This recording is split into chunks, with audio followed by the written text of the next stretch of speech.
Welcome back, my name is LastKnownMeal and welcome to the 10th episode of the Cyberpunk 2077 Community Podcast. Today with me I have the Mad Queen from the MadqueenShow. Greetings, Earthlings. I have the NeonArcade. What's up? And Subsidian from the TripleSLeague. Welcome. Welcome back. Oh, so it's like the 10th episode, guys. It's, I don't know. Ooh. I can't believe it's been like 10 weeks already that we're doing this. We made Yeah, it. and I gotta say the reception's been great. Oh yeah, So- oh yeah, definitely. Like, I've been seeing more and more people coming every single stream, like no matter where we have the stream on every channel. Yeah, That's people, good. Ah, people really look forward to these. I get messages all the time. When's the next podcast? That's like one of the main messages I get. yeah, this good. this week we don't have that much except from the articles and tweets that we can talk about. Like, I've been getting a lot of messages about the release date after the situation with Jason. Jason. Yeah, do you guys want to start with that?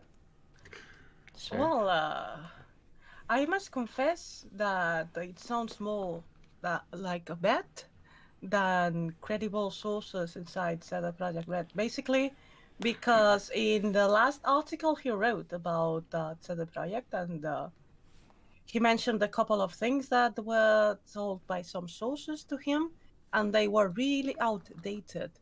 So this leads me to believe that he really didn't speak with anyone that's currently working in the company.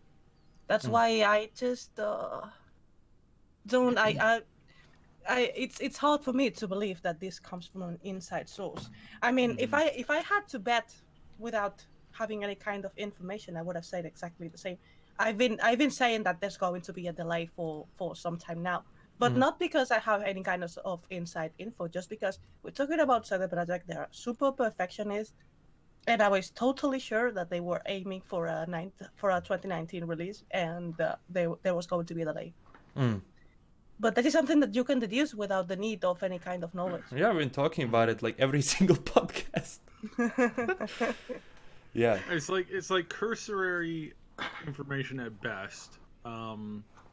It's outdated at like mid best, and then at worst it's like just basically hearing something, trying to put a negative spin on it to kind of spin it out the best that Yeah. it could. And yeah, that's about it now. And the thing that's really insulting, I find, is that he's, with his correction statement, he's basically setting himself up in a way that he can say, "Oh, see, I called it. It's like, yeah, okay, Yeah. And Yeah, this. yeah, like his first statement is actually like it just kind of irked me because it just said is absolutely not coming out this year, right? Yeah. And then he backpedals, and he says this whole statement. They were aiming for 2019, but it was unrealistic. And then he says, I expect the first half of 2020, and then an E3 announcement of 2019, and then a delay. So like that's like all over the map. Yeah. Yeah. So that means you're absolutely, not coming in 2019 is kind of just ruined. You just went back on your own, statement. Yeah. Especially. It's just I don't know. It's just weird to me. Yeah, coming from someone who is like a big journalist in the gaming industry, he knows that what he says is going to be considered like, yeah, he has sources, he knows 100%. And I've seen in like a lot of articles, again, we talked about those, and they specifically are titled, it's not coming out in 2019 because of his tweet. Like, I know it's not his fault that they're making these sort of articles, of course, but like, imagine but this- the amount of misinformation. I mean, there's a certain responsibility in knowing what your position is. Yeah. I mean, it's what you said. Everybody's going to believe him because he has a certain position. So it's not his fault that these articles are written well.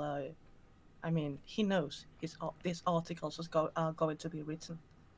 But anyway, I believe that even if he's right, he's not the one who shall say that. I mean, CD Projekt should say that. Yeah, yeah. Well, and I mean, just to kind of give you guys a little bit of a quick glance into like how this journalism field is, in some cases, built weird. is that he puts out this tweet without putting it into an actual article, which makes a ton of other articles quote him and quote what's going on. And then if it turns out to be 100% false, Kotaku can come out and, quote unquote, correct the record while showing his tweet, his catch-up tweet, and then by pointing at the rest of the articles that used his tweet as the basis for the information as being uncredible, and that's why you should trust Kotaku first and foremost. So if you really want a glance into like the backstabby kind of world, yeah, that's what's going on. And can you all hear that crazy sound outside, or no? What sound? Nope. Okay, good. Okay, we're good. I hear something, but it's not that terrible, so it's okay. If you want to change the subject, there was a very interesting question at the beginning of the stream. Yes, definitely. Give me a second to find it. Yeah, there was also about the new interview with Adam Kinchinsky. Yes, before that, it was regarding Cyberpunk Red. Let's please talk about future-proofing Cyberpunk and how people at Talsorian Games are kinda lacking to keep up with evolving tech and trends. Well, the truth is that in Cyberpunk Red, they are not evolving the technology because the setting is after the Fourth Corporate War. And there is a reason for that. It's not that they are lazy, obviously. There is a low reason behind not updating technology during Red, and it's because the world is shaken by the Fourth Corporate War. They're rebuilding, right? Go on, Leon, all yours. No, I was just gonna say they're rebuilding, so the technology can't really, catch up when they're, fighting. Which is also a good thing because, this also gives a lot of room to CD Projekt Red to improve, and also is the fact that Red is not going to improve the technology is going to save us the spoiler. You know what I mean? Now, a thing to keep in mind for people out there, this is actually a good thing, and I'll try and explain this as quickly as I can. So, in the world of game development, you have your interior world and your designed world, and you want to make sure that they keep up continuity and that they keep up the general pace and the general feeling of the environment that you're getting into. And in order to do so, for a game where it's you're going to do some in the paper, pen and paper version, and then you're going to go out and you're going to have this bigger, narrative that's going to be told through, CDPR. If you really, really want to make sure that you can blend that stuff together, you have to make sure that you're keeping as much of the lore contained and built basically on a track as you can, so that you don't have crazy wild swings. You need to remember that real world tech, real world things that we're looking at right now that might be in development, are not necessarily going to be in CDPR, because you're just going to make combat really boring. Wars fought in 5 to 10 years are going to be relatively boring. Most of it's going to be through drones and stuff, and it's ugh. That's not going to become something that is super. There's ways that you can make that kind of exciting, but a lot of it's going to be less and less exciting as far as what somebody from a gameplay perspective might want to see. And so that's what we have to keep track of here, and what we have to kind of worry about as far as what CDPR has to worry about as far as how they're putting this out, and then as far as Talsorian Games, how that's going to work into and build into the proper channel for the game going forward into future games and future projects. So really, basically, this boils down to don't be too concerned for the most part. Don't be too worried about this being something that that Cyberpunk Red is not going to be as good as 2077. It's designed in a way that allows as much of the technology to stay concurrent between 2020, Red, and 77 without there being any massive jumps, but whilst giving the game designers and world creators a much bigger room to play with, because technology tends to move too fast, so that whenever you're writing a sci-fi, you write a sci-fi in 2001, looking at 10 years into the future, and when you get 10 years into the future, it's a joke as to how outdated and behind that technology is, and that's what they want to avoid with this, which is why that they're keeping things, why they've kind of created this like little drop off where the technology was supposed to happen right after 2020 because of the corporate war, and then they've kind of re-leveled it out so that it's more or less on the same platform, and it's rising a little bit slower now, going forward into 77, and that makes sense. Yeah. And that's partially the reason they're delaying it, is it not, that they're trying to make sure that both, timelines are kind of aligned when it comes to everything, including tech. Well, they're doing that, but they're also doing that because the art assets are they're getting way more art assets than they were originally going to go with, and that stuff takes time. I know that planning for a book cover typically takes like 8 to 6 months, or anywhere from like 6 months to a year at the very least. Yeah. It is not something that happens very quickly. It's like you gotta like find the right artist. You might be able to like rush a job through, but it's best if you go back and forth a number of times, you choose what you want, then you go forward with that, and so that's basically what's going on here. Yeah. It's funny because every time that there's a discussion about technology in science fiction, and mostly in cyberpunk environments, I can't help but remember this anecdote about what's the name of the book? William Gibson's famous book, The Neuromancer. In The Neuromancer, when Gibson was writing the book, he didn't predict cell phones. And also all the words for the technology that he was using, that they were new, and there were a lot of words that he didn't understand exactly what they meant. And there is this scene when Case needs to contact someone really quickly, and instead of saying, I need a phone, which would be the normal thing to say, he says, quickly, somebody give me a modem. And then you read it now, and it's like, okay. Excuse me, before we go on, Noskavian and Andre Velasquez, thank you very much. You are very generous. We appreciate your support. Yeah, thank you for $4, and Andre, thank you for $5. Thank you so much. Now we can. I especially like what Nosk has to say. Good on you, man. It's really like, it's almost funny because it's like, I heard you hear that now, like if you were to play that for like some like young kid, they'll probably go, ooh, what's a modem? That sounds cool. Right? Because we're at the point now where it's like you don't even know what it is. Yeah. And it's like, here's a funny little quip. So there's a certain country in the world, real story, that basically like clamps down on external communications and makes the internet, not free. Anyways, so they've been trying to like clamp down on these people that go out of their way to like, bring in information from the outside, and they have all these like really fancy digital ways of preventing data coming in and out. But there is now a resurgence of information getting in because the new underground has resorted to using modems to access the internet.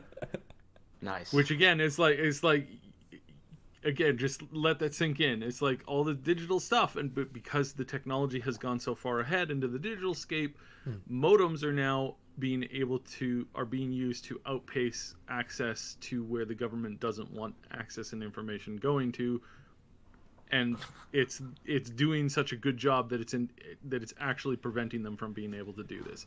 So like just let that like soak in for a few seconds. This is how technology moves, and the old stuff can outpace the new stuff, and the new stuff can outpace the old stuff, and Well, it's funny that you mentioned that, because in the Chromebooks you can find fax machines, because obviously Cyberpunk was written when it was written, and now fax machines are so obsolete.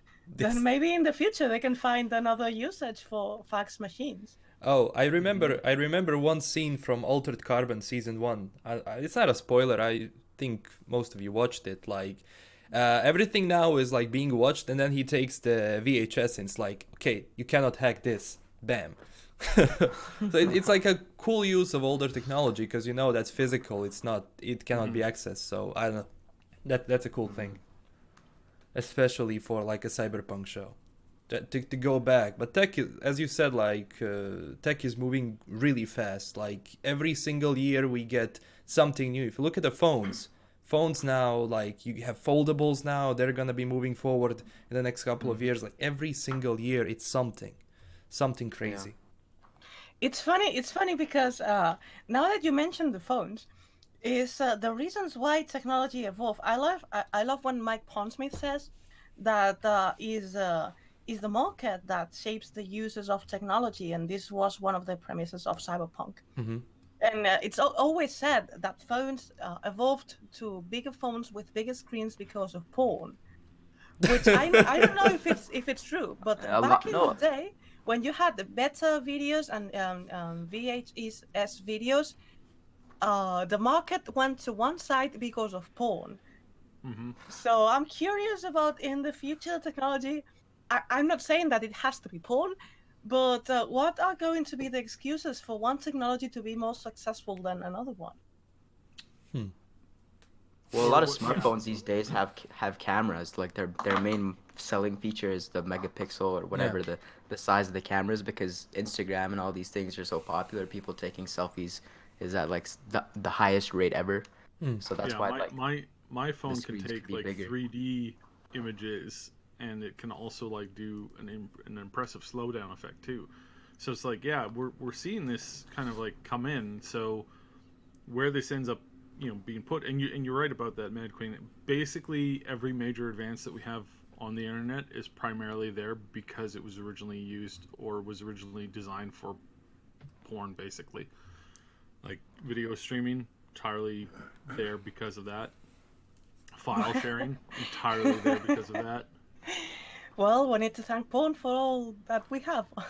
And we're going to be able to thank porn again for saving basically the gaming world, because we've got both Cyberpunk 2077, which is which is unofficially more or less essentially going to be that, as well as we've got Subverse coming up too. So if Yeah, but I wouldn't consider Americans and Europeans. We have a Different different take view on that. on those on what is the line between it's a spicy and it's porn. I mean, for me, under an European perspective, Cyberpunk is going to be spicy, but not porn. Well, yes. However, Subverse is definitely going to be the latter. We'll see. I don't know. Like drones are really goddamn scary when I think about tech. Like I've been seeing those mini drones and how they can basically lock onto you, clear the room in like a sec. Oh, Jesus. Well, I remember this scene on The Dark Knight. The Dark Knight. I always forget the name of the film. It's The Dark Knight, right? The second of Batman, of Nolan's Batman. Yeah, the Dark Knight. This scene when Lucius makes some sort of sonar, hacking the phones of everybody in Gotham, and I always wonder if that is even possible. It is something that I never understood. I mean, everybody knows that Google tracks you Yeah. constantly. It knows exactly where you are and what you are doing. But this is not used when it needs to be used. For instance, a person disappears, or this person disappears. Well, ask Google where he is. But yes, this is We got all this actually- like Where do I We want get to go with this? The thing is that the technology is evolving to be used, quote unquote, against us, but in a corporate level for business, not in a governmental level, and that is so strange. there's a particular witness for a high profile case right now that I'm not going to get into too much, but there's a particular witness for a particular high profile case that we know that a major state actor is hiding because the witness has completely vanished from everywhere. You can't make anybody vanish in this day and age without considerable effort because of all the social media. Like, everybody has a phone. Everybody's recording stuff. You just go to a park, and just walking through a park, you're going to end up in the background of at least 15 shots at the very least on a slow day.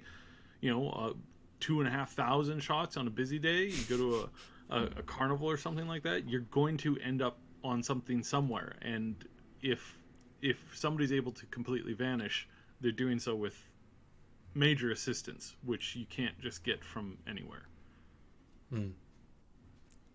Let me interrupt you there, if you don't mind, because I heard the question. I read the question before, and I wanted to answer. They are asking, as the Microsoft conference is on Sunday, Yes, it's Yeah. on Sunday. Next June week. 9th. and they are asking what we are going to do. So we are instead of the podcast, what we're going to do is we're going to do the Microsoft conference commentary together, both each of us in our own channel. Yeah. Oh So no, you we'll can be able choose. to do, Mad Queen. You'll be able to host the first hour of the community podcast if you want. Well, I would rather go directly to the conference because I have. We can just kind of quote unquote skip it for next week Yeah. and then Yes, push but it to that's what I The what conference- I thought we were going to do. yeah. The 'Cause then conference we'll just doesn't stream the start. conference. The conference doesn't start until like 1 week from now, plus an hour and a half. So technically, we have like 2 hours. So yes, we can, instead of starting at our usual hour, we will start at the hour of the conference. And you can choose. We're going to do it together, but we're going to do it one on each channel. And when the Cyberpunk trailer drops, I'm going to mute myself from the Discord for the good of my peers and their audience. Oh yeah, talking about the E3, there has been a lot of like, how would I say, backlash? Is it backlash Yes. with the? To say lightly.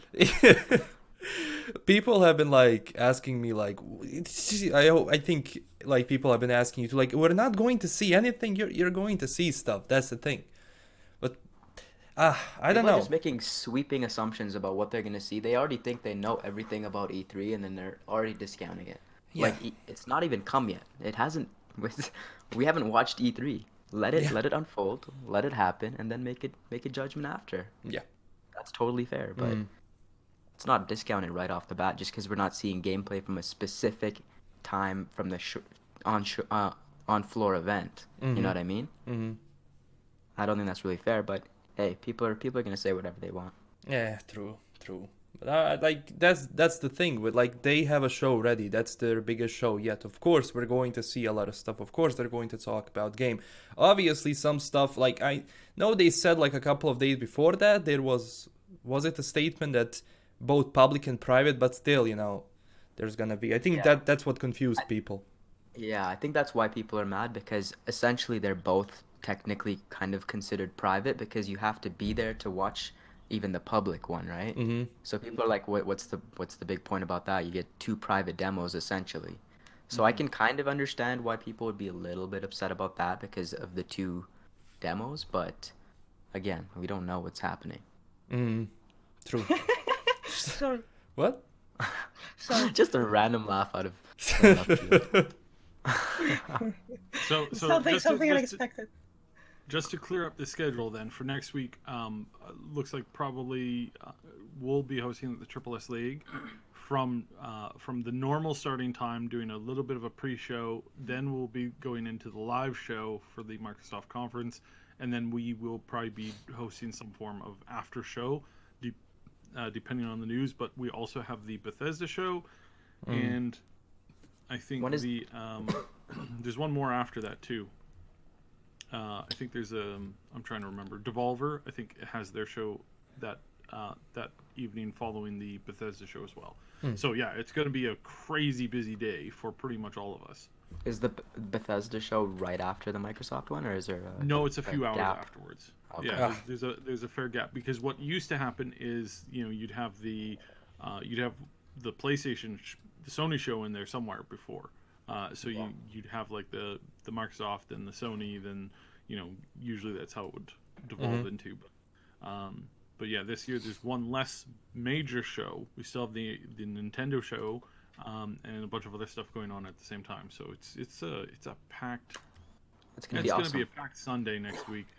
Yeah, it's gonna be busy, but it's gonna be pretty cool. So Yeah. I always get forward like to the lack of sleep starts when E3 starts because of the time zone. It's like, You're lucky. Oh, yeah. You're lucky. I'm having 4 coffees a day, and still I need to sleep. I'm not going to sleep tonight, and probably I won't be able to have ready for the moment that I wanted to have ready what I wanted to have ready. I am Ah, so pissed, and I am so crunching, and I am so need to sleep. Why don't you just replace the 4 coffees with like 2 Red Bulls or like 1 Red Bull? Because my stomach doesn't accept Red Bull. Oh, ah, okay, okay. yeah.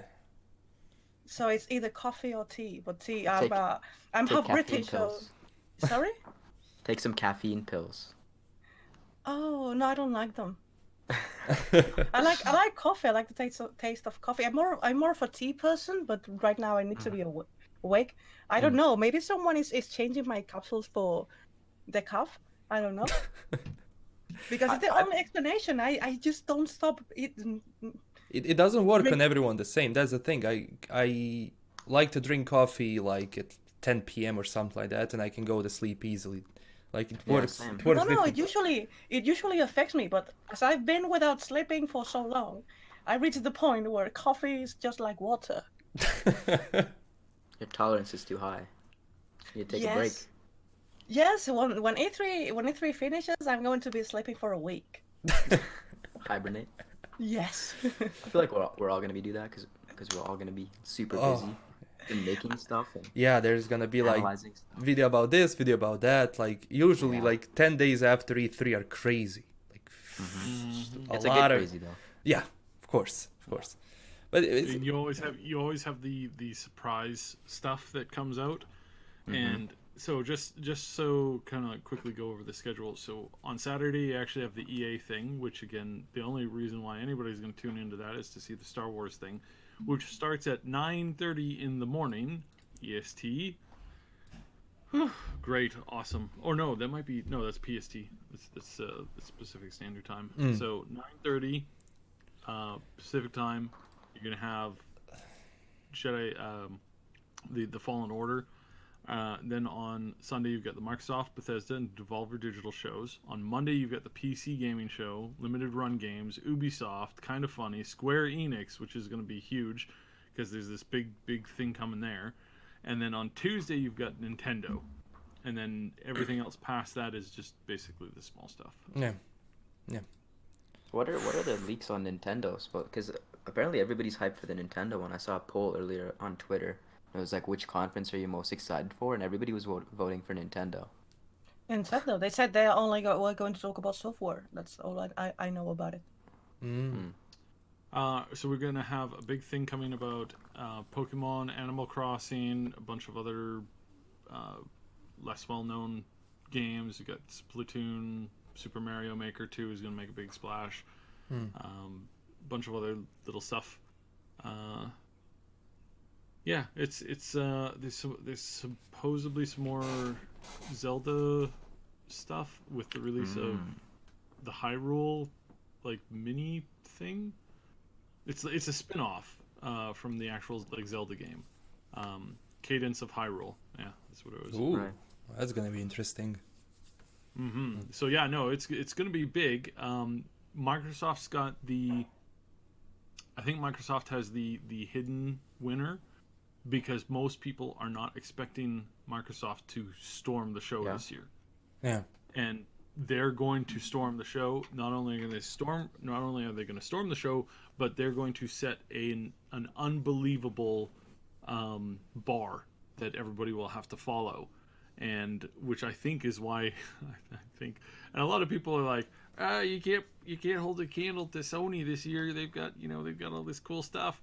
I beg to differ. We have not seen. Microsoft is, again, this is Microsoft getting back into the fighting game, and we're not even going to see their best stuff until next year. So, They're saying this conference is supposed to be a little bit longer as well, right?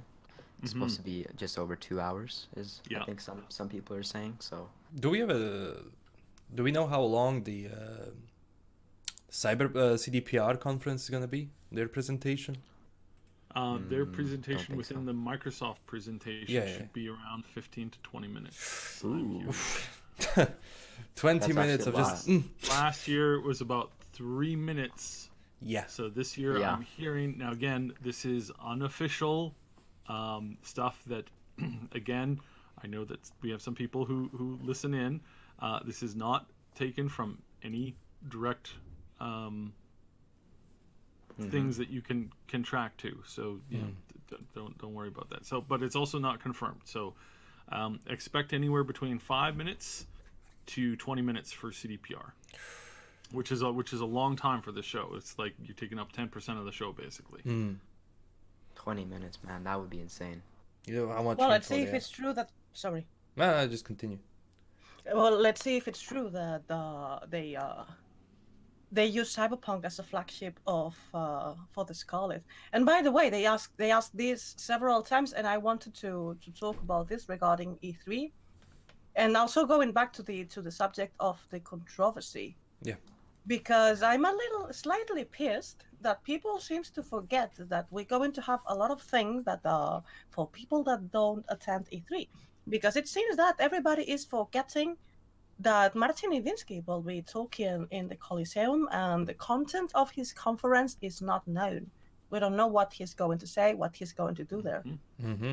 And I believe that we can expect that he's going to introduce something. And answering, I'm sorry, I don't remember who because I lost the comment. Yes, right now I don't have time to make videos. So what I'm doing is doing this thing on Instagram. How is it called? This thing on Instagram where you talk, you make a video for a day. Instagram I- Live? No, the other thing, stories, Instagram Ah, stories. stories. Yeah. So as I don't have time to make videos, I'm making Instagram stories, and I've been talking about it for some days. So if you want to know about Iwiński's conference, whatever I find, I'm going to explain there because no time for videos. I'm sorry, I don't remember who made the question. His conference is his conference is the past, present, and future of CD Projekt, right? That's what it's called. So Yes, you can learn but stuff go about figure. I did ask to PR about if they were going to introduce the new game in E3, and the answer is no. Yeah. It was a clear no. It wasn't Yeah. I can't tell you. It was a clear no. Yeah, Cyberpunk went. That's what we have for E3. I mean, they want to push as much info as they can about Cyberpunk. Yeah. This is their year, so why? I mean, you can say it in like 2 seconds, but it doesn't make sense. So I would just rather keep it probably for next E3 or whenever they're ready. But yeah, there was also this new Adam Kaczynski interview. If you want to move on, if you don't want to talk. Yes, let's Sure. talk about it. There was one thing from the interview that really struck me. It's the president of CD Projekt Red was enthusiastic about the possibility of acquiring or publishing games from other producers. In his opinion, nothing can be ruled out, although the variant of independent actions is definitely very likely. So what do you think about CDPR pushing other games? Well, they're making an incredible expansion since past year. They started acquiring studios like it was the Monopoly. They got the one in Wrocław. They got Spoko. They are building a new. They are building a building. I mean, they are expanding like crazy, and it seems that Adam Kaczynski said many times that there is no roof for them in how much they want to expand. As if they can, they will. So I believe that this is not a surprise. That they at some point, this is something that as they already manage some publishing, they started publishing before they started making games. The next step was to directly produce games. That's what I thought. Well, Yeah, they want to shorten the gap between their games. That has been said multiple times. Which is again why they come out, they say our primary goal of the next 6 years is to shorten the release time between games to reliably get it between 2.5 to 3 years. And then for all of the nice journalists and really well educated people in the media and the other people who's just so good at their job to come out and say, clearly this means that there's going to be a 6-year delay between them and the next game. I'm being a little sarcastic on one of those points, just so you know. But yeah, I don't understand. I have no idea why they come out, they say this, and then a lot of people just sit around and go, yeah, that's not gonna happen. It's like, wait, what? So yeah, a little bit of confusion. That's all. Just a little bit of confusion. That's all. Yeah, that's what I always say to people when they ask me, like, so is Cyberpunk, not Cyberpunk, is CDPR making new games or not? Like, usually, like, every company has a 5 to 10 year plan on what they're going to do, what games they're going to publish, what projects they're going to go into. So, yes, the second game is definitely somewhere out there, but we'll see. We'll see what they. I just want to go past Cyberpunk first. One by one. Well, last known, that might be the same topic though. We disagree on that because Cy believes that the next game that is scheduled for 2021 is a Cyberpunk game, and I believe is a new IP, and Cyberpunk Online is not to be considered a different game. Oh. Yeah. And this is speculation we'll against speculation a bit. I'm not confirming anything that might get somebody fired. So. Well, I mean, it's no secret that they are working on Cyberpunk Online. Like Adam Kaczynski said that zillions of times. Yeah. It's not privileged information. You just need to listen to the president of the company. We just don't know if it's going to be like a separate entity altogether, or it's going to be kind of patched into, Yeah. 2077. This is what it's not known. Yeah. My belief is that it's going to be an addition to Cyberpunk 2077, and then the new game is going to be a new IP. And my speculation is based on an interview with Martin Iwinski. I mean, it's not coming out of thin air. I think Kaczynski said something in the financial, one of the financial calls as well. He kind of referenced it being a new IP instead of a continuation of anything that The Witcher Cyberpunk would kind of present. So I think I agree with you a little bit there. I hope it's Cyberpunk Online though, just for personal. I think that'd be awesome, just to have a standalone online experience. It makes sense from a business perspective. Like, online now has been making a lot of money, and if you do it in a right way, not a predatory one, Oh, absolutely. it can really make you a lot of cash. Like, yeah, single player games, if they're well made, they sell. We saw that with multiple like different single player games from the past, including The Witcher, Horizon Zero Dawn, Last of Us, Uncharted. Like Uncharted's not single player only. But anyway, they're mostly focused on single player, so it sells. But having this online segment, but people want it. Like, everyone is for that. Like, yeah, that's what the market needs. They need a good multiplayer game without all this predatory microtransactions, like you said, and that actually has some sort of longevity where content is being pumped into it at a kind of adequate rate, and it's actually good content. It's not filler. It's not new skins and stuff like that. It's actually meaningful stuff. Oh, you have Fallout 76, a game with a great graphics, where the microtransactions are incredibly cheap. A fucking skin costs $30. That's ridiculous. Someone take him to court for that, Jesus.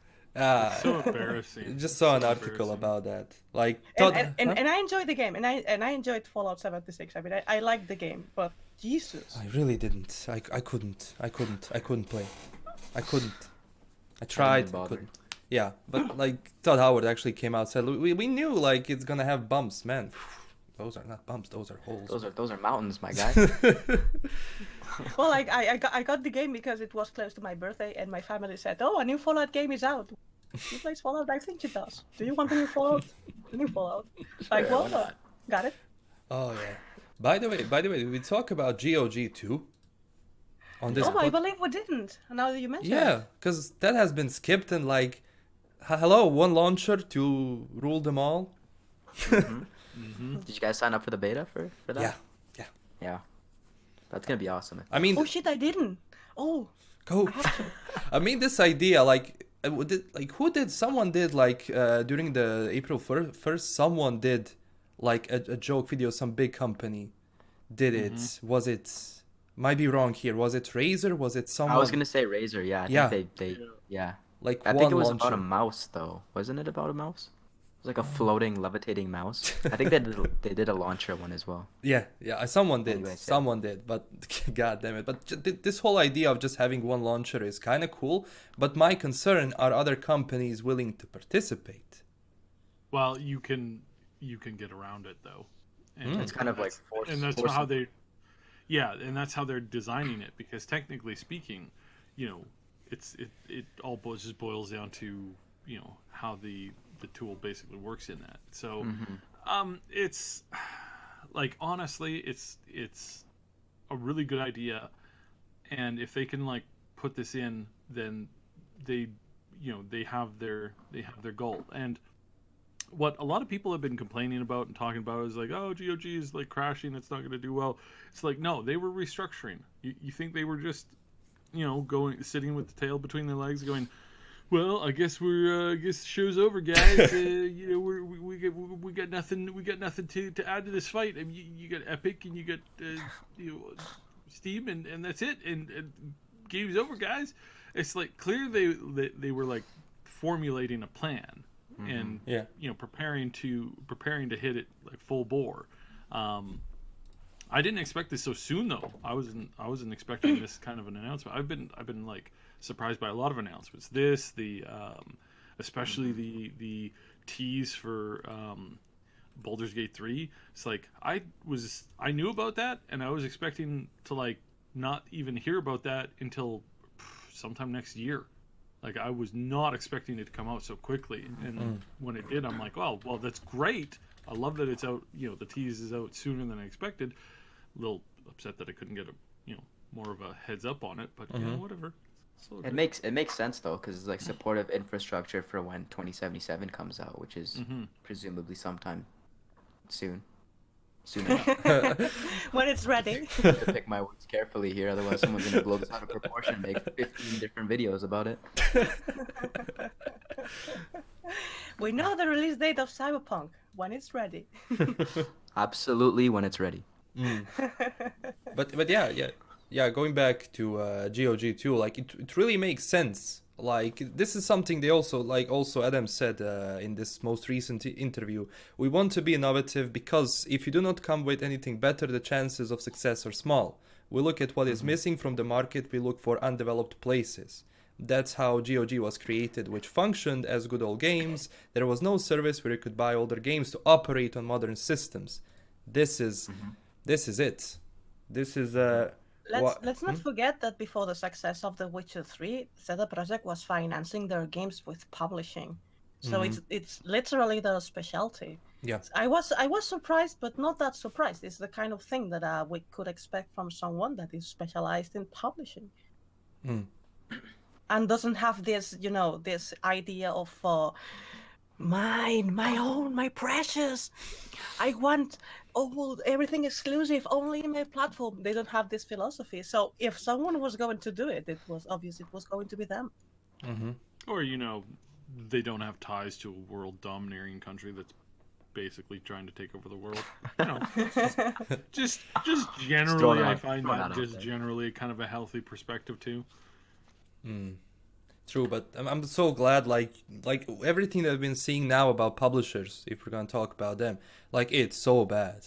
Like, a lot of devs are like pushing out games that are like either not finished because of publishers, and it's always been like that. Like, going back to Gothic 3, like, they put out the game because publisher wanted the game early, and that's why it never actually succeeded. And I don't know, I'm glad that CDPR is kind of its own organism, so they can function as they want and actually like push their agenda of being this friendly company. Well, just a quick example, you have two different environments when it comes to the stockholders. So the stockholders that have money in CDPR versus the stockholders that have money in, say, Activision or EA. In Activision and EA, they basically, stockholders come in and say, hey, we want you to make more profits. And then the people who are talking to them says, "Oh, okay, yes, well, we'll get right on that right away, and we're gonna make a lot of money for you guys this year, and it's gonna be great, and please do, please make sure that I get my raise at the end of this year, and that kind of stuff." And they're just groveling. It's so gross. And then you have CDPR, and CDPR says, "All right, this is what we're doing. This is how we are advancing this. And if you have any questions, please fill them out afterwards." Yes, excuse me, I'm hoping for more money. Sorry, we don't actually answer to that because you're not here as our boss. You're just here as an investor, and if you want to leave, there's the door. Actually, And that's the difference. That's the difference between the two companies. actually, there are a lot of interviews when Martin Divinsky explained the whole process about going public with the company, with all what happened during the crisis, and they were about to lose the company. And he explains that the reason why he decided to go on with this step is because he realized that there were deals that they could be done in a way that they would never lose control of the company. Mm-hmm. And that's the more important thing because they are always been independent and they are always want to do things their way. And if you go out to make your company public and you allow that the people that puts the money turns into your producer in the sense of you allow them to give you orders. Mm-hmm. Just because someone has money doesn't mean that they know shit about making games or publishing games or marketing games. Mm-hmm. And that's the thing that also happens in lots of other companies where people that only are there to move money want to take decisions, and these decisions turn out to be pure shit and give more problems than solutions. Well, and Mad Queen, you and I talked about this with your financial friend. I assumed for a while, because I was looking at the numbers, that they didn't have majority ownership, but because they didn't have more than 50% of the stock. I've later found out that after having looked into it a little bit more, is that Polish law for Polish companies does not allow hostile takeovers in the way that it would function in other countries. So really, there's no fear about that at all. Like, there's really no worry to be had about that. Yes, I believe we talked about that in the last time we gathered together with Knowledgeness, who is a consultant and accountant, and he knows a little about this. Because we were discussing that day what happens with all the stock that is on the fly, and that's the thing. I mean, depending on the deal, you go outside, and with the power of Polish government taking care of Polish companies, they can keep their independence, having people that is putting money in the company. And also, as I always say, decisions should be taken by people that knows how to take the decisions.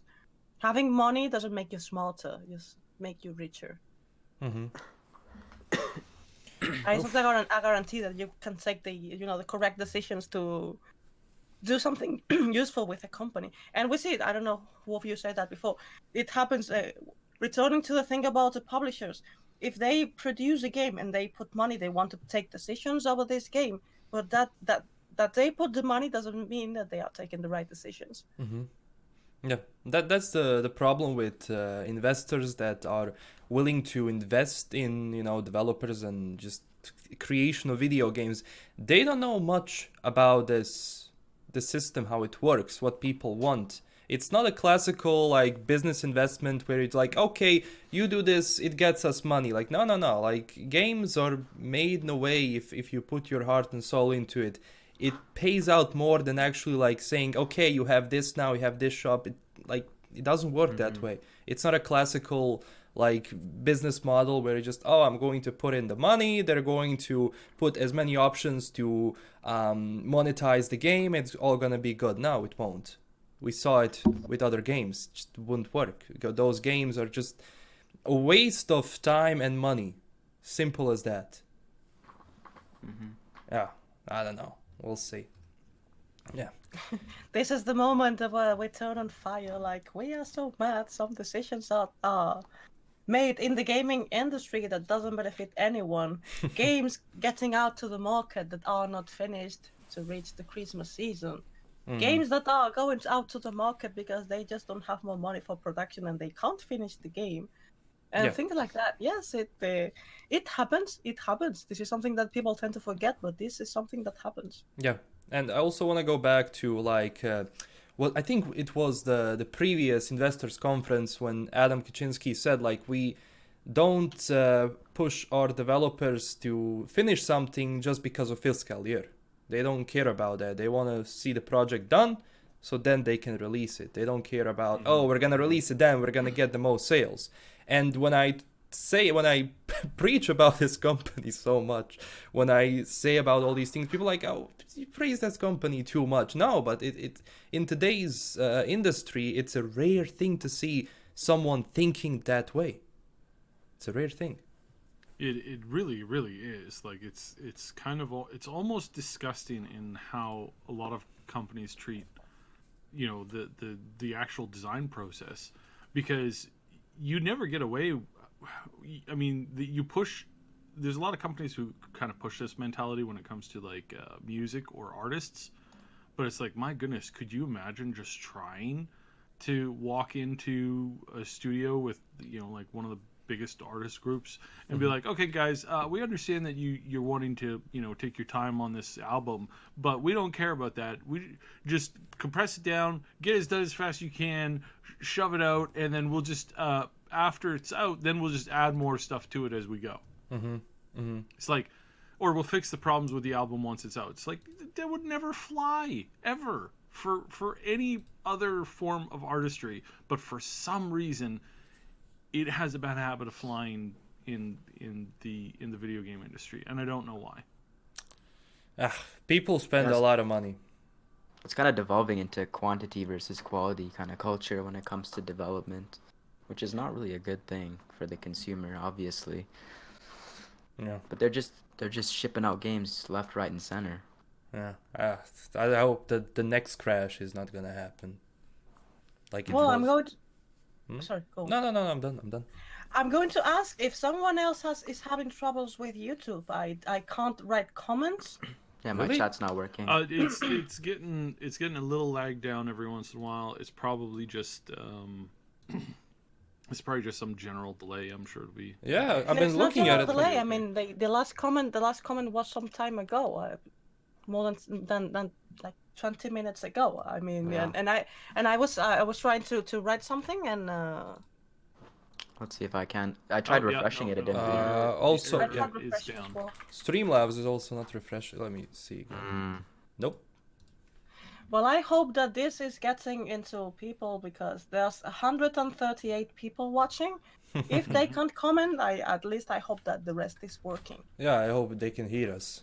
Because if they can't, let me. No, they can hear us. I've been checking as we go. So it's fine. It's just, as far as comments are directly down. So what I think the best route is obviously most of you guys are all on the various discords for the group here. So just on whichever discord you happen to be using more often, just pop into the Cyberpunk 2077 chat and ask any questions that you have burning questions. Ask them there, and we'll kind of read out some on the discords. So. And try to ping us so we know what channel you guys are posting those comments in. This kind of is incentive for creating maybe a Discord for our purposes. Yes. We're throwing around the idea. It'll probably be really limited, because we don't want to take away from any of the existing Discords, but just to have it like is just as kind of like a secondary backup thing. We're looking into that, but just overall, see, we get somebody here saying they can't, they're having a hard time. We do have news from Jay Gray in our chat. Yes, in our I was trying. I didn't want to interrupt Cyb to make to say breaking Sorry. news. But I was waiting for him to finish. Yeah, we have breaking news from Talsorian Games. We have just been told, this has been announced on the podcast, that at this moment the ambassador of Talsorian Games, Jay Gray, is doing. And it's been just announced that the price point for Cyberpunk Red Jumpstart Kit is going to be $29.99. Just announced. Ooh, fresh Fresh news again. information. Fresh I think information. I think they announced it on the Dutch community podcast, if I'm not mistaken. Is he on there Yeah. right now? It's not the Yes. Dutch. It's the German. Sorry, volume. German, yeah, yeah, German, German. Yeah. Night City Life, I believe it is. Yes. So, $30. It's an okay Not price. bad. Yeah, it's okay price, especially for the stuff you get. You get what was it? You get the everything for for combat. You also get some of the starting lore, right? I believe so. Yeah, I yeah. think he said that last time. Yes, but not much. Yeah, of course, but of not course. but not all of it. It's just the starter kit. So, Hmm. but it will allow you to get into it. And I think, again, I gotta say, I think they're doing it because of a particular reason for this fall. Just putting it out there. Just putting it out there. No, but it's good that we have more information about Cyberpunk Red. I'm just looking forward to playing it. True. Especially because I didn't play that much, so I'm like I have to brush off my knowledge about playing tabletop RPGs. I've been going through this interview. There have been also like everyone that says like, is Cyberpunk a bigger game than The Witcher? Yes, it is. Mm-hmm. Did you Why see my wouldn't it be? video on the map? Oh yes, I did. Yeah, you were. Every time that I look at it, it's bigger. I just want to say that. Every time, every thing that I discover about the map makes it bigger. Mm-hmm. I think we reach a point where if it's even bigger, I mean, I'm not going to have enough space in my computer to have. But will it feel big if you're in a vehicle?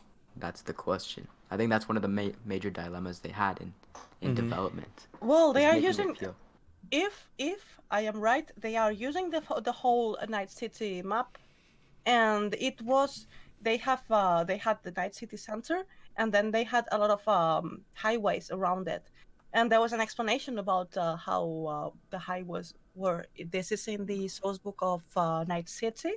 Mhm. So I believe that yes, it's going to feel big if you go in a vehicle. Mhm.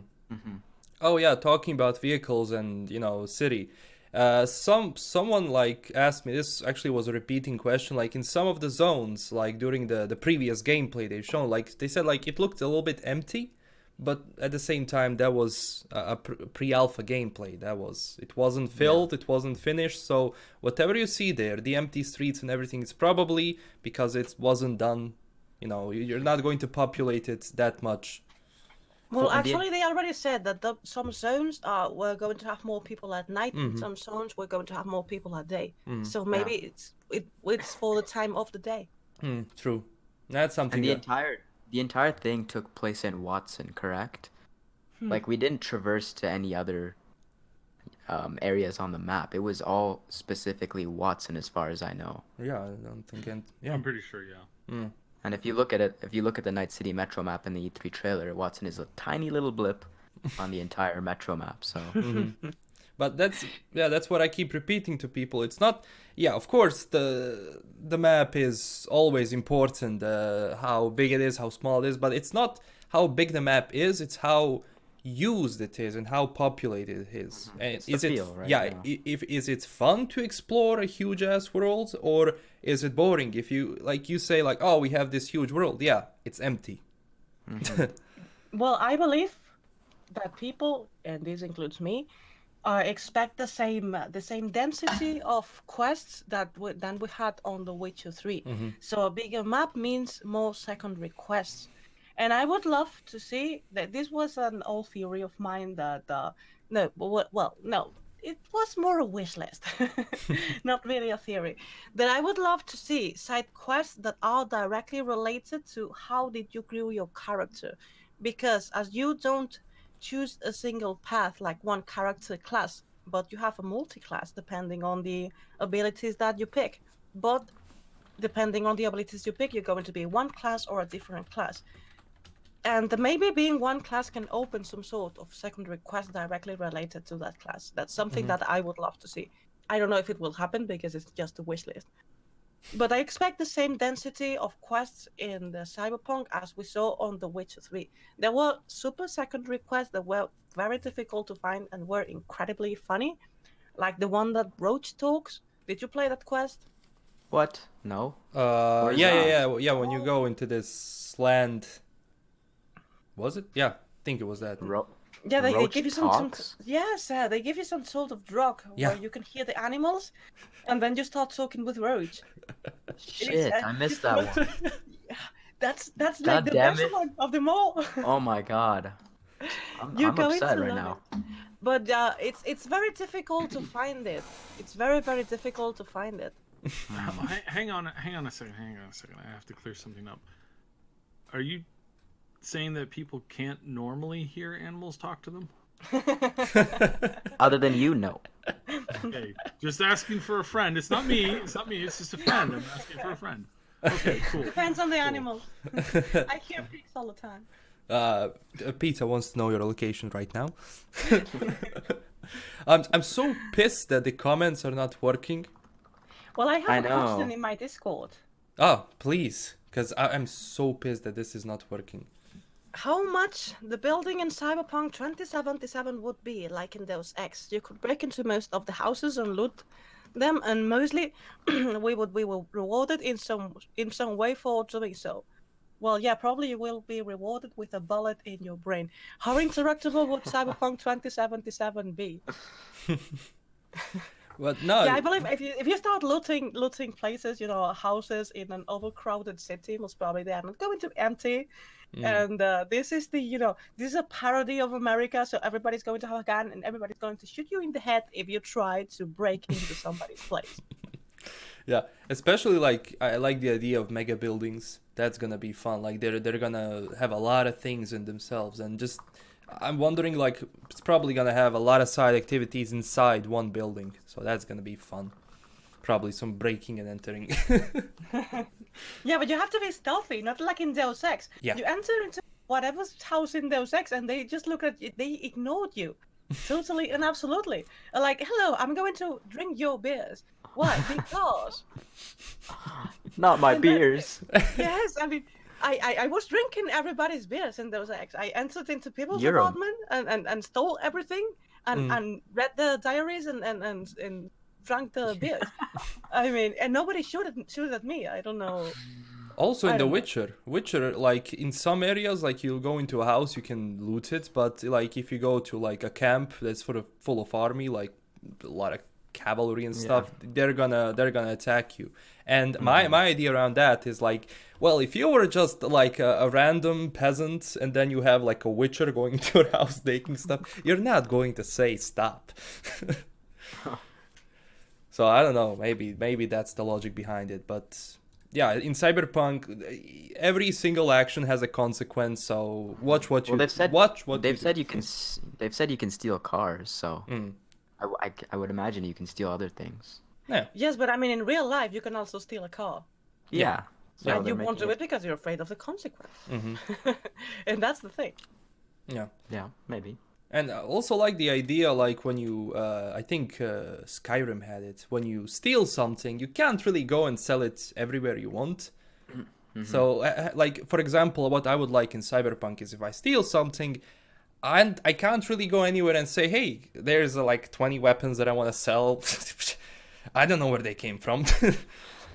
So it kind of makes sense that you have like these, what's they call fences? Is it fences? Yeah. Yeah, Fences.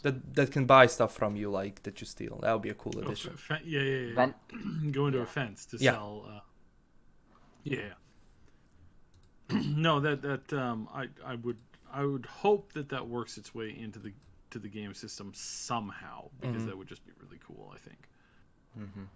Yeah, because just stealing and selling, that would kind of choose. I think did Witcher have that? I think not. Ah, it didn't. No. You can just go and take stuff and then sell it normally. So Yeah. hopefully it's gonna be implemented in this. I also, Oftentimes it is a frustrating mechanic, but it does add. It's like it adds the realism, right? Like I personally, I've played a lot of games, where you have to go to the crafting station to craft, And then I played a lot of games where they're like, you don't need no crafting station to craft. But what you realize shortly after you're doing it is like, something feels missing. Something feels like there's just a little bit of the world that's missing that sense of realism when I don't have to go to a crafting bench to craft something. Yeah, there's a disconnect there, right? Yeah, and the more you have that happen, because I've played MMOs where it's like we've stripped out all of the time-consuming, wasted stuff, and here's just the MMO, and it's effing dead. It's just empty. Yeah. So. Yeah. There was also one more question. I found it on Reddit because comments are not working. It was basically a post-main campaign gameplay. And I think this has been a question like, can we play the game after the main mission? Yeah. Why not? Yeah. Why not? Same Like, as The Witcher. Yeah.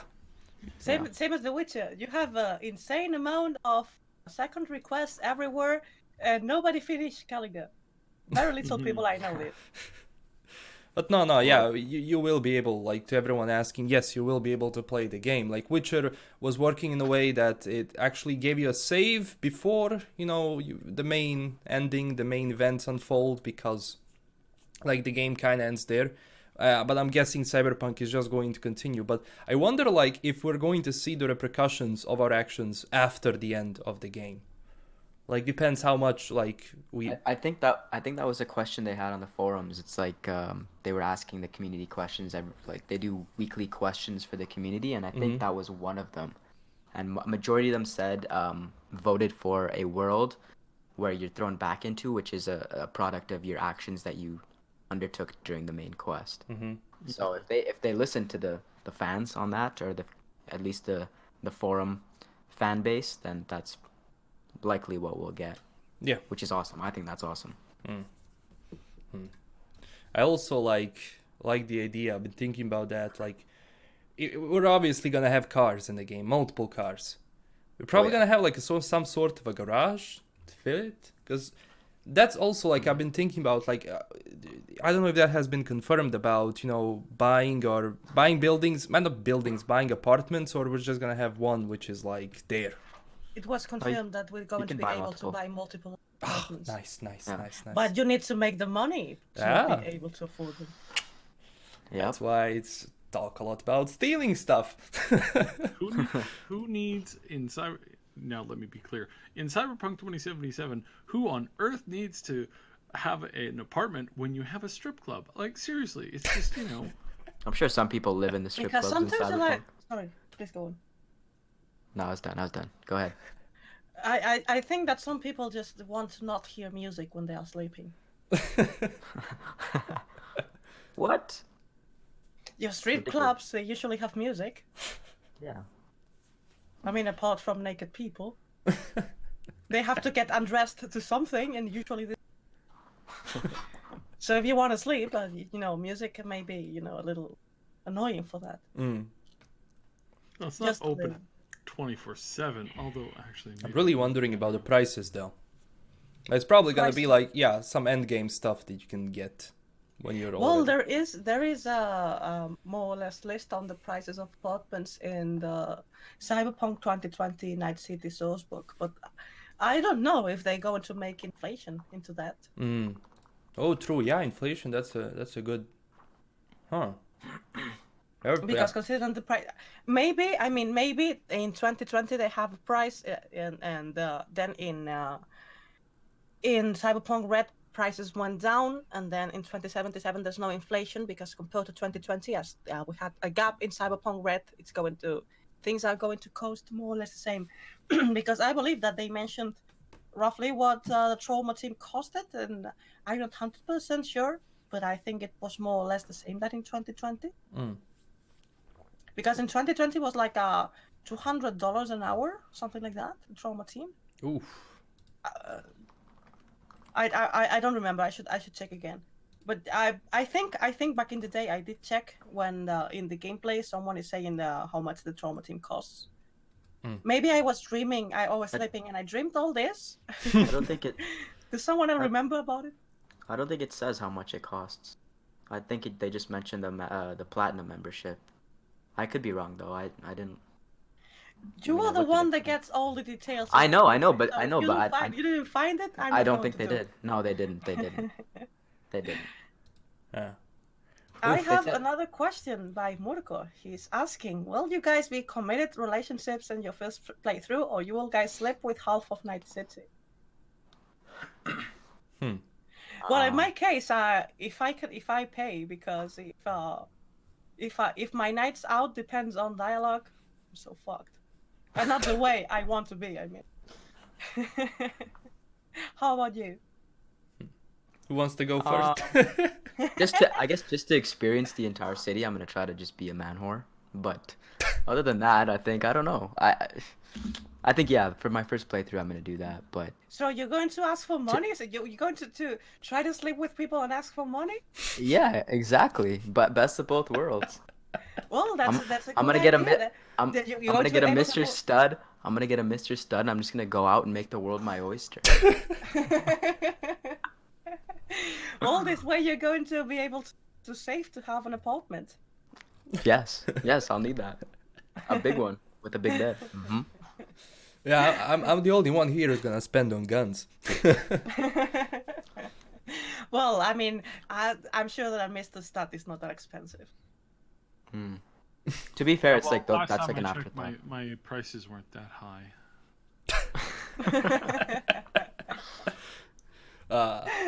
Wasn't thinking about that at all. Usually don't. Well, depends. I just want to play the game, please. Just that. Yes. Before anything The else. only one. I'm really thinking about sleeping with people. Let's please play it before and shoot people in the head and buy guns. Yeah. Blades. But that's I always enjoy like the first thing, and I always go back to Fallout on that. Like the first thing, like the best feeling I've had when I was growing up and playing Fallout games was when you exit a vault and like the first glance of what's in front of you and you don't know jack shit about it is the best like feeling learning. ever. Yeah. The learning experience, yeah. Yes. I agree with that. So Well, I have a problem about what you said with the vault. I have a problem when I play new games. In my first 1 hour, 2 hours of gameplay, I get killed like 10 times. Because I get busy super looking around. Yes. Yeah. If the game looks good, obviously. If it doesn't, take my attention from the action. But if it looks good, I'm like, oh my god, this is so beautiful. Oh my god, this is so beautiful. There's And like then I people get shooting you in the back, and you're like looking at a little lamp on the floor for like 5 minutes to just analyze it. Yes. Yeah, yes. yeah. Yeah. I understand that. Yeah, that's kind of people like me kind of makes us like a checkpoint for games. If I'm not killed 7 times, then your game looks like shit. I don't know. Like I got a question. Like what are you going to do when you're going to the game? I don't know what I'm gonna do. That's the thing. I'm gonna just be overwhelmed with everything. Because like the first thing you meet, like, oh, what does this guy do? What does this guy do? What do I get from this? I shouted, this is Cyberpunk. This is Cyberpunk. I hope we're overwhelmed by the character creator. I want to see so many options there. Yeah, true. Because like the work in progress demo had, it was all right, but I think they can implement it so came much more. across more. Yeah, it came across more as a Rudimentary kind of first showing. as in like basically you're just selecting Gerald 2.0, but this time there's like a difference between the two sexes, and you can like mildly tweak them. I'm hoping that you can just take it to an extreme, because that would be honestly really really nice. Like, I really miss like in-depth character, like really in-depth character creators with like random stuff. I booted up Kurtzbell last night for the first time. Was able to play for like 5 minutes, and I was honestly like really loved the quiz that you got at the beginning of the game, because to me it was like quizzes in character creation are just not something that's done enough. As a quick example, one of the best character creations ever was Jagged Alliance 2. When you're making your character in Jagged Alliance 2. It's like the quizzes that you go through, like there's very little to no actual character creation as far as like the visuals goes, but the questions that you were asked, such hard hitting questions, like, you know, a certain purple dinosaur who sings songs to children should be A, held up as a role model for children, should be B, shot, should be C, run over by a truck, hung, and then C, shot, hung, run over by a Buick. You know, Nice. hard hitting, true questions like that. Like, you know, these really make you ask the important stuff. The fact that, you know, it's like, we know that you wouldn't, you know, you don't support violence, right? You know, clearly none of us here support violence. But if you could pay money to see a fight, a real world fight between certain groups and or people, of which group would you see? And one of the answers was immediately, no, sorry, you misunderstand. Yes, I do support and condone violence.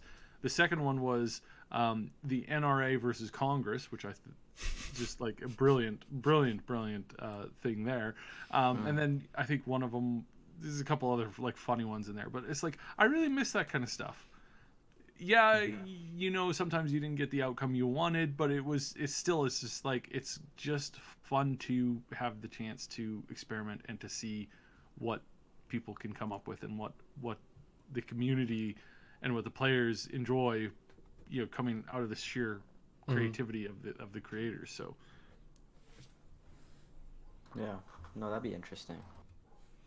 I don't know you guys, but for me, YouTube is working worse and worse every time. Oh Now yes. it's dropping the visual quality, and I'm afraid that it may stop working anytime now. Really, the stream? It might be good.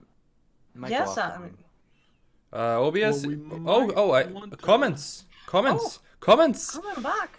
They're coming back. Welcome. They're back. We're back. You spoke too soon. No, actually, I invoked. You invoked it. invoked it. And the first Because question. it always happens the opposite that I say. Nice.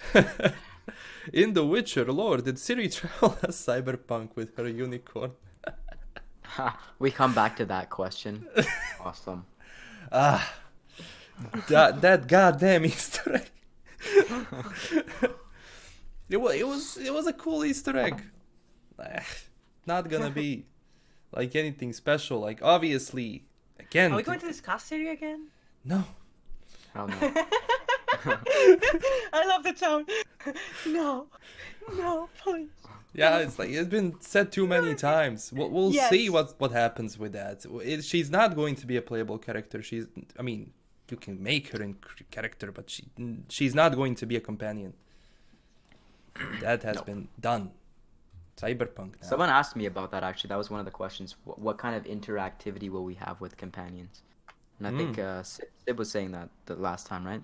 We're gonna get character commands potentially, and we saw a little bit of that in the demo, but we didn't really see the like hotkeys or the buttons for controlling our companions. But they were doing things, right? Like Jackie was lifting up the car, and T-Bug was hacking in windows and doors and stuff. So True. I don't know what kind of interactivity we'll have with them, but When it comes, hopefully when it comes to companions, my opinion, it comes to usefulness. Are they useful or they go in my way? If This is how you measure your friends. yes. in video game Yes, it is. companion, yes, their programming, I measure that. And in real life. But no. Like, for example, like the most recent AI was with Greedfall. Like, they said, like, okay, if you stun an enemy, your companion is going to automatically switch to that stunned enemy to deal damage, and that's something I also want in Cyberpunk. It's just an ease of use. I don't want to be like worried, oh my god, is my companion gonna do something which is gonna cause a lot of trouble. There's this moment in the gameplay where you're attacked by the scavengers and you're driving, and V says, "Jackie, take the wheel." She, goes out of the window and shoots. I would love to see how is he driving, because he drives very well to be driving from the the side seat. Yeah. And, How like, your how foot can on the he gas. accelerate? Yeah, no, You- but no, you've your never- foot's on the gas. And then You've he's never just done steering the that. wheel. Like, I mean, I used to do that with my brother all the time. Like he would be like eating food or something and be like, take the wheel, and then I just reach over and like hold the wheel and steer the car while he was eating his food. Yeah, but he had his foot on the gas, but V is Yeah, standing yeah. out of the window. She doesn't have Oh, legs long true, enough to but do I both don't things at think- the same time. Well, she's got those heel boots. Well, I wonder if the speed control is not on is on the wheel instead of on the or maybe it's just a link up. Yeah, there we go. It's a link up to Smart link. the smart link to Oh yes, the drivers. this can also be yes. That, Then you don't need Jackie to take the wheel. Mm-hmm. Yeah, Well, that's true. oh yes, no, that's true. That's true too. found a You got mistake, me there. Yeah, a loophole. Found a plot hole. Yeah. Found a plot hole in my idea. Oh, okay. Hmm. Well, yeah, no, I'm out of ideas on this one. Then I don't know why or how, unless maybe she's got an extending foot. I don't think anybody know, knows the answer to this question. Sorry. I don't think anybody knows the answer to this question, even CDPR. But Probably like, they're Dusty is probably right like, now. wait, what do you mean? I don't know. I'm going to drive just to do that and then turn around and see what's going on with the wheel and pedals. Yeah, He's just staring at you all creepily. That'd be so weird. like shoot. Badovsky is right I'm now not- like, guys, why did you bring that up? He's holding a meeting right now. We have to address this, boys. Where's the PR team? We need you. I guess I have Oh, to. there's no backlash about this. I don't understand Yeah. it. Someone start a Reddit thread. Come on, let's do it. Who is driving? And how? But no, that's gonna be interesting. But also like that's probably not gonna be like available every time. It's probably gonna be. Was it scripted? Are we gonna have this in only specific like parts? That of looked kind of on rails. Yeah. If that's what you mean, yeah. Yeah. Yes, it is possible that was that one particular scene might have been more on rails than the other ones. Mm-hmm. Or it might be like whenever you tap the button Mm-hmm. to go outside to shoot, maybe that's just what she says. As soon as you tap the button, it gives it like a few seconds to run the animation, and while she's running the animation, she'll tell one of her companions to take the wheel. Yeah. And again, I could imagine with the car's sci-fi enough that when you say take the wheel, that a new, it switches from the North American way of driving to the wrong way of driving, being the brake way, where a new set of pedals and a new like wheel comes out of the console of the other side of the car, and then you can just drive there too. It's like one of those cars you learn how to drive on. It's like if you have an instructor, a driving instructor, he has like a wheel and a pedal. So maybe it's one of those like trainer cars. Imagine just Jackie like in the middle of your driving a brake. But we're gonna be screwed if we're alone and we get attacked by these guys, because that's one of the Not really, because as Sai said, you could connect your Yeah. neural link to the car. like. So, So you does can, anybody else not have the urge when they're driving down the highway to like unroll the window and then to climb out and climb on top of the roof and start dancing on the car as it's driving? Because I can't do that right now, but I suspect with a neural link I might be able to do that in the future at some point. yeah, I mean, it makes sense to me. totally. Comments are down again, but I Yeah. have a lot of questions in my Discord channel. Please, because we've been going for like, what was it, 83 minutes. So I was thinking like go through some of the questions and then wrap it up, because we didn't have a lot this week, but next week is gonna be. We'll have a crazy. lot next week. Or We'll I guess the have week an after. insane lot, yeah. Yeah. This it's gonna be is so sick. literally calm before the storm. This entire podcast, Yeah. like, guys, get ready. Get ready. Grumpy Turtle is asking, remember the apartment in gameplay trailer? Can you fill them up and show off your guns? I would love to have a huge wall of my loot. It makes sense. I Well, assume so. It had, well, that's what I thought, because it had like the holes with Yeah, it the had the shape of cutouts. the guns, which also gives us a clue of what type of weapons you're going to be Mm. able to acquire during the game. I just Mhm. I just wonder what will happen with exotics. Will they have the same shape where only the fire will be different? I don't know. Hmm. 8 more days, guys. 7, 8 more days. Well, we don't know what we're going to see. I mean, are we going to see Johnny Silver? Oh my god, here we go again. Riche Bartmoss and Johnny Silverhand, they make their appearance yet again. My god. Yeah. Helen Badowski's having a meeting right now. Just put Rage Yeah. Bartmoss for fuck's sake. I don't want to hear that bitch again. I can already imagine you going through CDPR if you ever get a chance to go there. Like, I mean, obviously by that time we're gonna know, but before that, imagine Johnny Silverhand the game. Where's Johnny? Basically, you What walk in, is and they just have an entire pamphlet on Johnny Silverhand for you. It's like 1,500 pages. They just hand it over to you. There you go. This should do. He makes another. Here's Johnny. Yes. Here's Johnny. Yeah, that's a good one. Well, if the characters are brought back, one of the reveals is going to be how the fuck did they survive? Oh yes, that has to be explained, definitely. Because yes, I mean, as Jay said the other day, I mean, Johnny Silverhand was cut in half. Rage Bartmoss was killed with a laser from space. It's kind of difficult that they survived. How Do you think this is badass gonna you have be to a- be, like. Do you think this is gonna be a hard game to follow for like people who are like not overly aware of not even the source material, just the genre in general? I feel like it's gonna be Nah. kind of No. a struggle. No, you don't think so? I don't think so, because it's science fiction is science fiction. Cyberpunk is just a take on science fiction, and everybody more or less understands science But fiction. like some of the more nuanced things, like all the slang and stuff, it must be overwhelming at least at first. Yeah. Have you read the A book little called bit. the Clockwork Orange? I've heard of it. I have not read it yet though. If you read it has its own slang.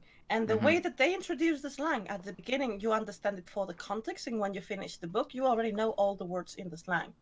So you can introduce slang in a way that it has a learning curve, and at one point you can understand it. Okay. Well, yeah, I mean, that's ideal, I guess. Let's just put it like this. You've been reading my book, right? Mm-hmm. Any Yeah, troubles that's a catching good in point. with the lore there, or is it Not pretty much particularly, been actually. self-explanatory? I'm actually Yeah, almost yeah, done. no. I was saying like it's like the flow is good. I'm not going back to like I'm the only one who doesn't have time to read his book. I feel so. yeah. I Feel also so feel bad bad. because I couldn't finish it yet. 'Cause so much stuff. But yeah, talking about like names and stuff and slang, like even the elder speech in The Witcher, like you had Reddit posts like, oh, what is Dwan? What is that? And you just pick it up as you play. Like obviously, oh, Dwan. Oh, yeah, it's me. I believe that most probably you are going to be able to understand the game if you don't know the lore, but you are going to enjoy it way more than you do, which is different. That's The true. same with like in The Witcher 3, a lot of people played it without reading the books, and it has a lot of lore from the books, but it's something that you understand along the way. So people who read the books enjoyed the games Yeah. even more, but you could perfectly well play them without reading the books. Yeah, mostly because of the characters, because obviously you have a lot of returning characters in The Witcher from the books. Like in Cyberpunk, that depends. Johnny Silverhand. Rage Bartmoss. I'm more for Rage Bartmoss than. It's funny because I was used to call him Rashe Bartmoss, and I long ago before I learned that before I heard Mike Pondsmith say his name, that's why I said, he's called Rage. I made the videos with the B62 on the net, and in the end, she says, and long life to Rage Bartmoss. And Obsidian, he's the other voice that in the background says the same. And he was saying, so how do you say Rage? You say Russia. No, but you shouldn't say Russia. And yes, you were right. It's Rage. Oh, do we have any more questions? This chat is again. Oh, yes. chat CD broke Projekt again. Red has a way of putting stuff in an easy way to understand, so it won't be difficult to for people to understand. In CD Projekt with Trust, I love this comment.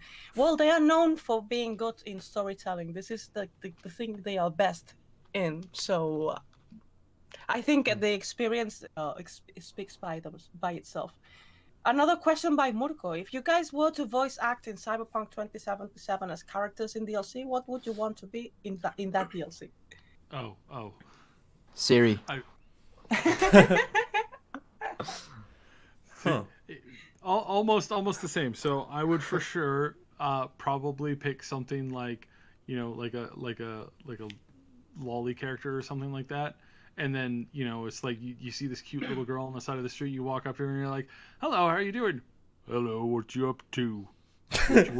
What you need some guidance for going around here somewhere? Because I got weapons for sale too if you want them."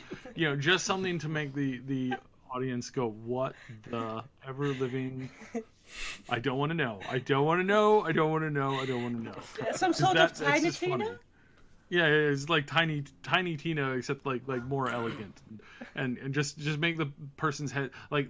The goal is to like make characters that people do a double take on, or do the triple take, where it's like 1, 2, 3, and then you're like, "No, I'm out of here," because that's the funnest little bits. Probably realistically though, I wouldn't mind one of the announcer voices. Like you walk by like a view screen and it's like, "Hey, buy our product now." That'd be pretty cool. I would have fun. I would have fun with that. And apparently, Ali in our chat has mentioned that Top Gear did that once with the car swapping thing. So that was a bit ago. So I have to watch that now. I kind of missed that. We've been going on for 91 minutes, and I'm always like the thing is I'm always baffled and like how we managed to do it without any without a lot of info. We managed to keep it interesting. I really hope.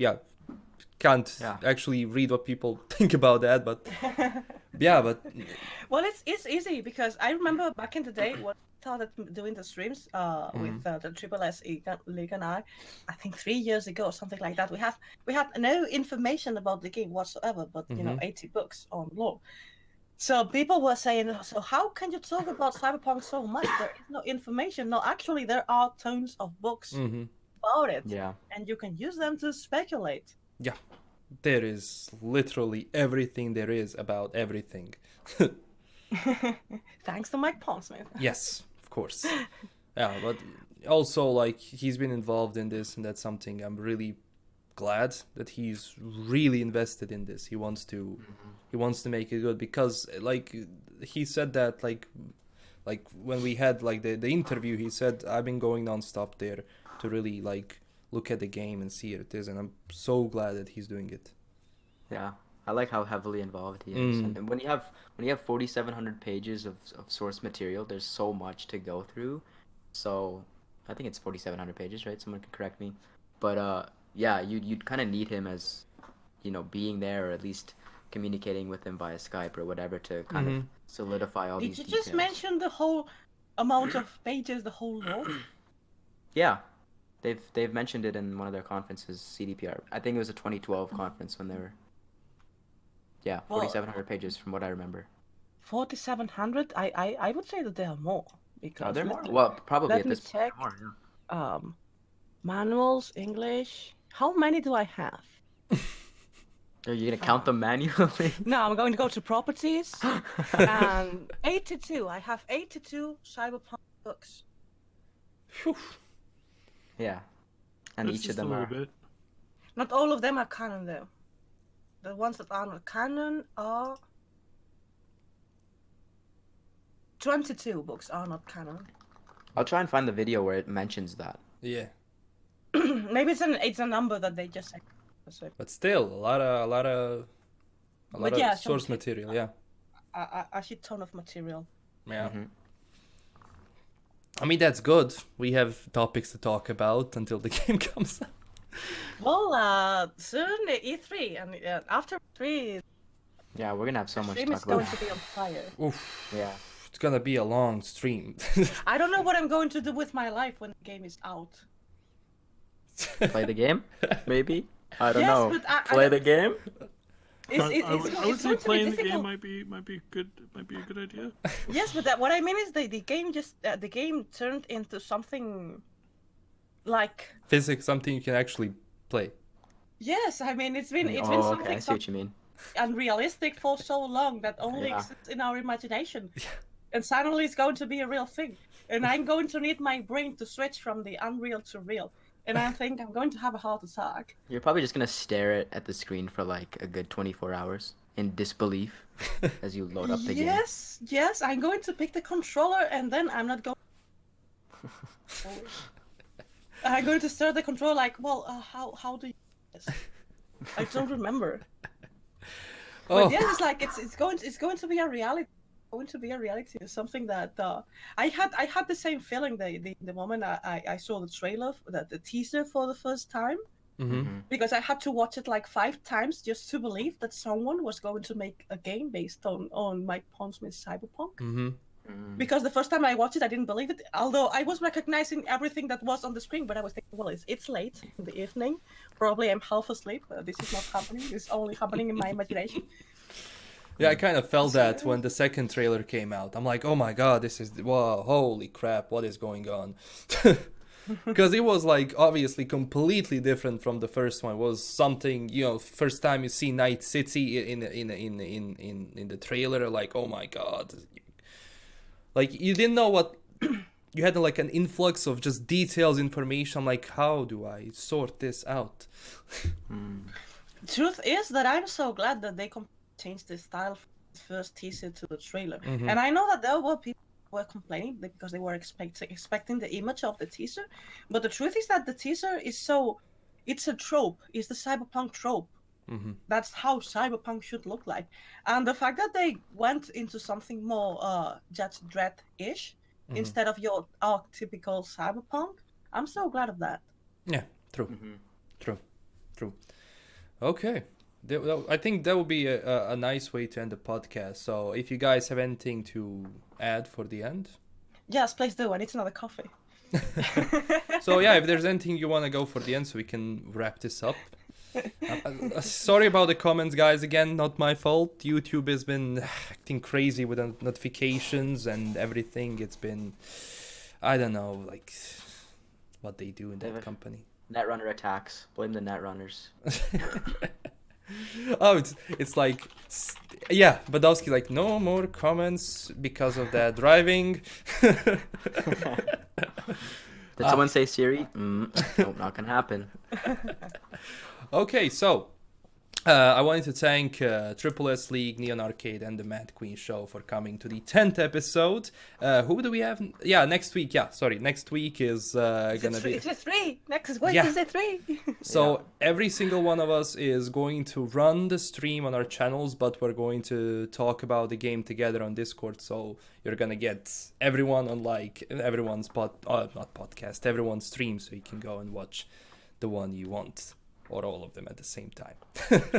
Multi-stream. Like Switch, like adds like different. Just the Twitch ad that.